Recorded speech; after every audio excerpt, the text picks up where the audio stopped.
मैं सारी कौम को ये बताना चाहता हूँ कि मैंने मोहतरम इमरान खान, प्राइम मिनिस्टर इमरान खान साहब को बिल्कुल सेहतमंद, खुश और खुर्रम इस माना करके एक बड़ा लीडर जो पाकिस्तान की फ़िक्र कर रहा है, सारी कुर्बानियाँ देने के लिए तैयार है।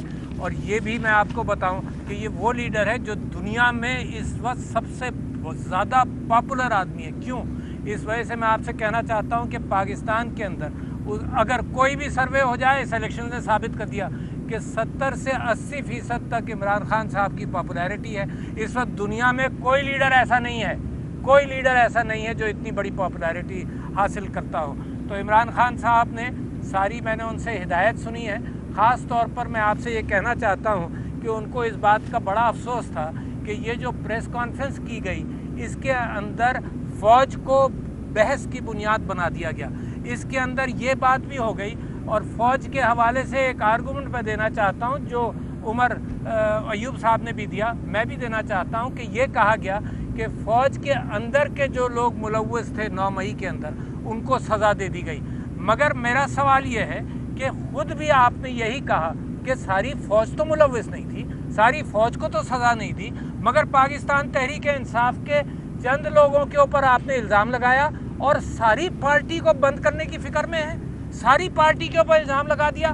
क्या ये इंसाफ है? हम भी समझते हैं कि फ़ौज सारी इस चीज़ में मुलव्वस ही नहीं है। उमर अयूब साहब ने कहा कि चंद लोग हैं, मगर आपने सारी पार्टी को बैन करने के चक्कर में सारी पार्टी का सिंबल लिया गया, सारी पार्टी को दबाया गया, सारी पार्टी पर आज भी जुल्म किया जा रहा है। तो ये एक मंतिक है जो बिल्कुल गलत। दूसरी बात ये कि फ़ौज को बहस की बुनियाद बना दिया, यानी ये आपका स्किल सेट नहीं है, सियासत आपका स्किल सेट नहीं है। और पिछले सिपाही सालार ने, कमर जावेद बाजवा साहब ने चलते चलते ये बात कही कि अब आइंदा फ़ौज सियासत में हिस्सा नहीं लेगी। इसका मतलब उन्होंने इकबाल किया इस बात का कि जब तक तो फ़ौज हिस्सा ले रही थी सियासत में, अब नहीं लेगी। फिर आप कहते हैं जी फ़ौज का कोई हाथ नहीं, फ़ौज का इंतखाबात के अंदर कोई हाथ नहीं है। एक एक बच्चा जानता है, लाखों क्लिप्स मौजूद हैं कि फ़ौज ने इंतखाबात के अंदर कैसे इंटरफियर किया। तो सारी फ़ौज की बदनामी की बुनियाद बन रहे हैं। क्या ज़रूरत है प्रेस कॉन्फ्रेंस करने की? आपने फ़ौज को नुकसान पहुँचाया, फ़ौज की ऑर्गेनाइजेशन को नुकसान पहुँचाया, फ़ौज के बिजनेसेस का शोशा छोड़ दिया आपने, वो बाइस बहस बन गए। और इस वक्त हाल ये है कि क्रिटिसिज्म आपने पूरी फ़ौज पर इनवाइट किया।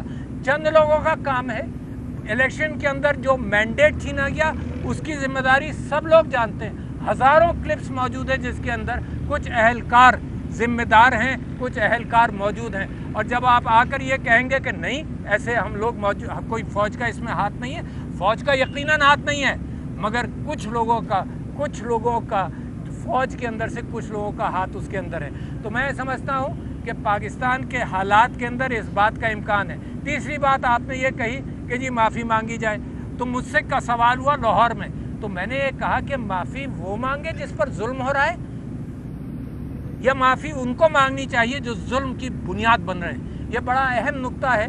मैं इस जुल्म के बावजूद सारी कौम खड़ी है इमरान खान साहब के साथ, और मैं समझता हूँ इमरान खान साहब जो उम्मीद की किरण है, इस वक्त अक्लमंदी का तकाजा ये है कि ज़मीन को पहचाना जाए। इस वक्त अक्लमंदी का तकाजा ये है कि वो फ़ौज मेरी जिसने बड़ी खिदमात अदा की हैं, जिसके लोग शहीद हुए हैं, उस फ़ौज को बदनाम करना मैं समझता हूँ ये बहुत ही ख़राब एक्ट है।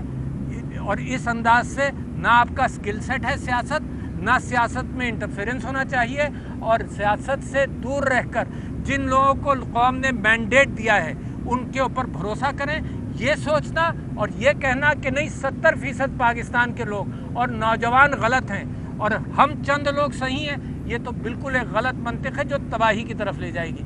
ये बात भी मैं आपसे उजागर करता चलूँ और बताता चलूँ कि ये सारी जो स्टेटिस्टिक्स लेकर आए कि जी 7% लोगों ने ये भी वोट नहीं दिया इमरान खान को, ये 3% को, तो ये 1 साल से 18 साल के लोगों को भी इन्वॉल्व कर लिया इन्होंने। होता ये है कि अगर गलत कोई काम किया जाए, इलेजिटिमेट काम किया जाए, तो जो लोग कर रहे होते हैं वो लेजिटिमेट अथॉरिटी ऑर्गेनाइजेशंस को क्रिटिसाइज़ करते हैं। اور نتیجہ یہ ہے کہ جمہوریت کے اوپر تنقید چل رہی ہے.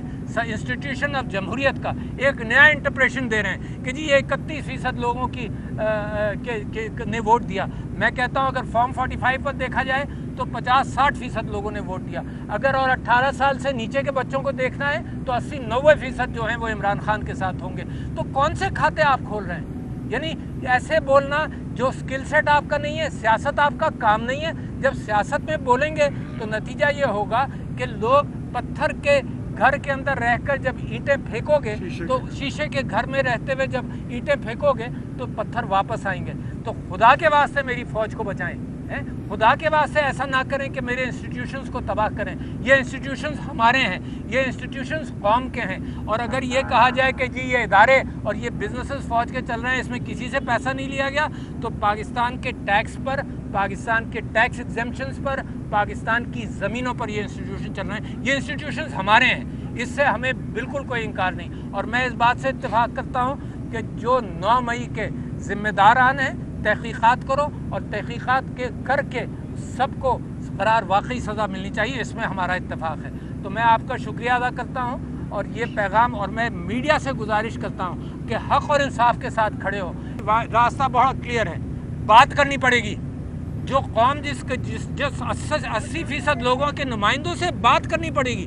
یہ کیوں کوئی کہتا ہے کہ بات نہیں کریں گے؟ اچھا، اور اگر کوئی ایسا آدمی ہوتا جس کا ویژن چھوٹا ہوتا، وہ کہتا نہیں میری انسلٹ ہے، اگر تم کہتے ہو بات نہیں کریں گے تو ہم نہیں کریں گے. یہ عمران خان ہے جو اس انسلٹ کے باوجود یہ کہتا ہے کہ اگر قوم کو بچانا ہے تو بات چیت ضروری ہے. تو ابھی بھی بات چیت کا راستہ ہی ہے، کوئی جنگ کا راستہ نہیں ہے. اور جب آپ پرامن لوگوں کو، جب آپ جمہوریت پر بھروسہ کرنے والے نوجوانوں کو آپ نا امید کریں گے تو مجھے خطرہ یہ ہے، مجھے ڈر یہ ہے کہ کہیں یہ دوسری طرف نہ نکل جائیں. تو یہ پاکستان عمران خان کا کریڈٹ ہے، اس کا احسان ہے کہ ان سارے پرووکیشنز کے باوجود وہ کہتا ہے کہ آئین کے دائرے میں رہ کر ہم نے کام کرنا ہے، پرامن رہ کر کام کرنا ہے. تو یہ اس کا کریڈٹ ہے، بڑا لیڈر ہے وہ. علوی صاحب، آپ نے کہا آئین کے دائرے میں رہ کے گفتگو کرنی ہے، تو آئین کے دائرے میں رہ کے سیاسی جماعتوں سے کیوں گفتگو نہیں ہو سکتی ہے؟ جس میں پارلیمان کے حصے ہیں، مریم صاحب اپوزیشن لیڈر ہیں، تو اور دوسری پارٹی سے کیوں گفتگو کریں؟ اچھا جی، اصل میں کام یہ ہے، آپ لوگ پہچانتے ہیں طاقت کس کے پاس ہے. فی الحال یہ سیاسی جماعتیں تو ملوث ہیں فارم 47 کے اندر. ان کا تو کوئی سروکاری نہیں ہے حکومت کے اندر. یہ تو دیمک کی اینٹوں پر یہ معیشت کا سچا راستہ کیسے بن سکتا ہے؟ یہ معیشت کی امید لگائی ہے ہم سب نے کہ معیشت بہتر ہوگی. کہ آپ تصور کر سکتے ہیں کہ ہر طرف جھوٹ ہو، ہر انسٹیٹیوشن کے پیچھے جھوٹ ہو اور معیشت کی دیوار سچی کھڑی ہو جائے گی. تو میں سمجھتا ہوں پاکستان کی معیشت کے ساتھ، پاکستان کی ساکھ کے ساتھ، میری فوج کی ساکھ کے ساتھ ایک مذاق کیا جا رہا ہے جو پاکستان کے لیے بڑی خطرناک ہے.